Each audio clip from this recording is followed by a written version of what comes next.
Here we go again, fellas. We're back. It's your boy H-Ville with H-Ville Collectibles, bringing you another action figure that I have in my massive collection of action figures.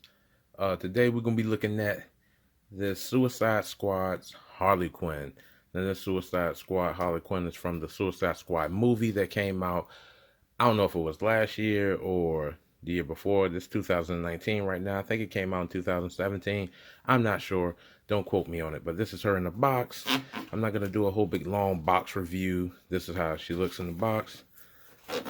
This aside, and it's part of a build and or collect and connect, whatever little gimmick that Mattel is running on their Build-A-Figure thing. I don't want to say that since it's Mattel and not Hasbro. But yep, that's it. So let's go ahead on and get her out of the box and see what we got. All right, and there she is, all out of the box and ready to go in her little mini dress. Now, let's go ahead on and point out her articulation. She's got some arm articulation there. Arm can go up and down. Of course, it can bend at the elbow. She's got some wrist articulation. Arm can go out that far. Same thing on the left arm. Goes out. Head can turn side to side. Probably can twist it all the way around like such. She's got some ankle articulation there. Ankle articulation there. She's got knee articulation, and my right knee is broke because I broke it. You can see where it's separating a little bit. That's all my fault. I broke that. Yeah, just being an idiot.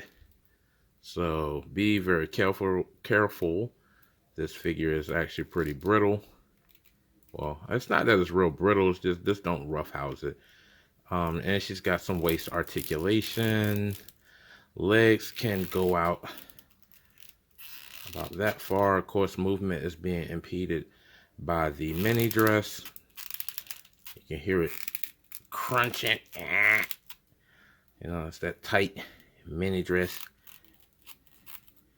No, but you know, got some waist articulation, and that's that. She's got some nice little. Now, that's one thing about Mattel action figures is the paint apps is actually pretty good. You know, the articulation on the figure might not be the best, but they don't mess around on their paint apps. As you can see, she's got some nice paint on the her little jewelry there. Got a tattoo there that looks like it's looks like it was supposed to be painted all the way under the little top of her strap right there, but kind of got like it's missing, or like that, like when they went to paint it, they thought the strap was wider, so they stopped. I don't know. It doesn't look terrible. She's got some paint apps on her little arm, her bicep jewelry, if you want to call it that. She's got some paint apps on her rings, you know, and on her wrist there. Same thing on this hand. Looks pretty good. She's got a tattoo on her right bicep. It looks like a J for Mr. J. And of course, she's got another tattoo of the Joker. Property of Joker, I'm assuming that's what that's supposed to mean. She's got her hair has been painted blonde, and she's got her little highlights here. Got the pink on that side, and it transitions into blue on the left side and also in the front. Now over here I can see where some little, I guess that's some paint blotching or something, because that should be all blue and not pink. She's also got a tattoo of rotten on her jaw there. Looks pretty good. And also a heart on her cheek. Nice paint app on the eyes. They look well done. Nice lipstick along with the teeth. That's kind of hard to do when you're painting like that. So kudos to them for doing that. So good paint apps. Now, let's get into my particular gripes with this figure.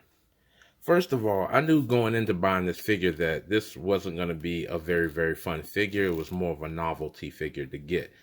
So if you're looking at getting this figure for any kind of action play, yeah, you might as well keep it moving. The play value with this is next to non-existent.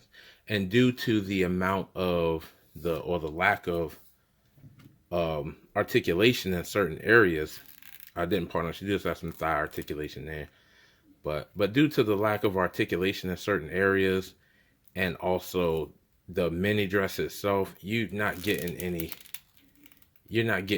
kind of poses out of this other than her just standing there. So it's really a novelty figure. Oddly enough, her thighs are articulated like at the joint, so you can like spread them out.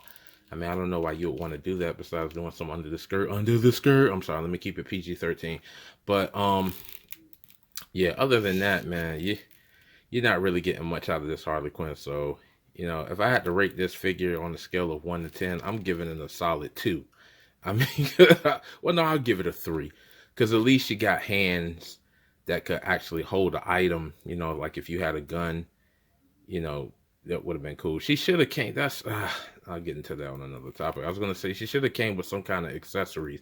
If you're gonna make a figure that you can't really do nothing with the legs, you know, I broke my leg, so I'm trying to be real careful with that. And I broke this leg because I was trying to get some kind of position out, and the way I was bending it, I bent it from like the knee while I was pulling it back, and then it just snapped this. So yeah, this leg is gonna break at some point. You can see that, because if I try to glue that, yeah, I don't know, maybe I could punch this piece out and try to repair it. But anyway, this is not about a repair your Harley Quinn video. This is just a review of this figure. But yeah, other than that, I mean, it's a good, good use for like a background. I like the little paint apps on the straps right there. But just, you know, I collect female action figures, and that's why I picked her up. So I was like, if it's a dud, then, you know, it is what it is. And I didn't pay that much for her. But I can't recommend anybody buy this figure. Yeah, it's just no play value in it. I mean, it's a little bit more than a statue that you might be able to reposition the arms on. So yeah, I would say pass on this, but it's part of the collection, and there you have it. That is Harley Quinn. So like I said, you know, buy it. Let the buyer beware. You know, buy at your own risk. I mean, it's not bad. I mean, she would probably look good if I was into like the Joker and everything. So I mean, it's a good depiction of the actress from the movie. What was her name? Margot Robbie. So I mean, if she had some accessories, it would probably be better. Like if they would have like just packaged her with a pistol or something, just something to hold in her hands instead of you having to go find something out of your collection of tools to use. You know, she would be a lot more fun to play with, in my opinion. But that's our Harleen. Harleen. Yeah.